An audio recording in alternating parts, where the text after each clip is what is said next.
At 19, sitting in a basement apartment in Detroit, the digital underground looks less like a high-tech heist and more like a series of small, repetitive chores. The only tool required is a laptop that starts to overheat after 20 minutes. It starts with a single notification on Discord. A stranger offers $10 just to create a Gmail account. There is no code to write and no firewall to breach. You send the login and the money hits your Cash App in 4 minutes. When they ask for 5 more, you don't think about why. You just think about the $60 you earned in less than an hour. Those accounts are valuable because tech platforms use sophisticated algorithms to defend their borders. They are designed to immediately flag and block the sudden appearance of blank, dataless profiles. To bypass these defenses, a buyer cannot use empty data.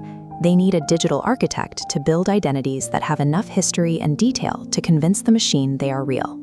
This means that massive cybercrimes often rely on a foundation of menial, low-stakes gig work performed by people looking for a quick payout from their bedrooms. A fresh email is worth nothing, but a profile tied to a phone number and browsing history sells for $80. Architects increase value using SIM farms to attach verified numbers to profiles, grounding the identity in physical hardware. Then they let the accounts breathe.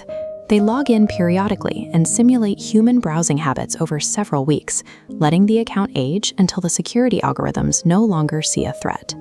This is the shift from registering data to engineering ghosts. You're no longer filling out forms. You're crafting a believable digital presence from scratch. Defeating automated security requires the patience to mimic human patterns. By simulating the slow, erratic movements of a real person, the architect turns technical evasion into a process of behavioral imitation.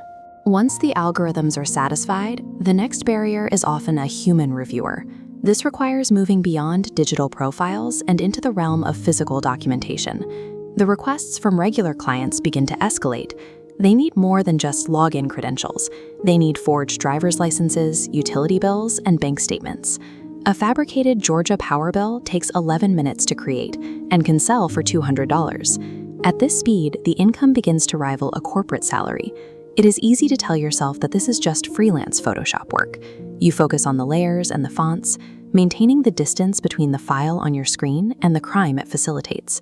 As the work shifts toward physical forgery, the architect relies on this internal rationalization to ignore the increasing severity of the services they are providing. Eventually, the operation grows beyond a single person. You become one node in a decentralized network, working with printers in Europe and shippers in Florida to deliver a finished product. And security is maintained through total anonymity.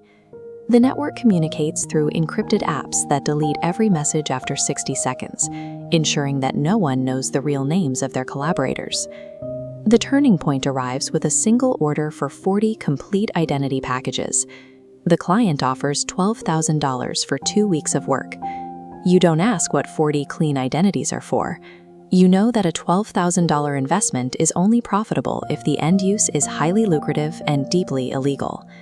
This compartmentalization acts as a firewall. It protects the network from the law while providing the psychological distance needed to ignore the people who will eventually be hurt by these ghosts. The sense of being untouchable ends at 6:14 in the morning.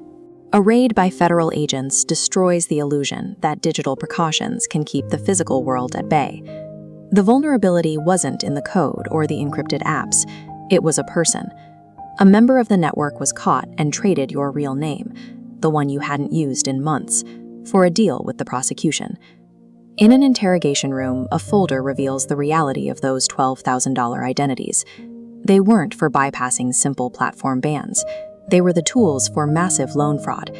The ghosts you built were used to target elderly victims. 12 people were defrauded, and 3 of them lost their entire life savings. The law does not see a difference between the person who walks through the door and the person who built it. Providing the infrastructure for a crime carries the same weight as the theft itself. The dark web relies on this digital distance to function.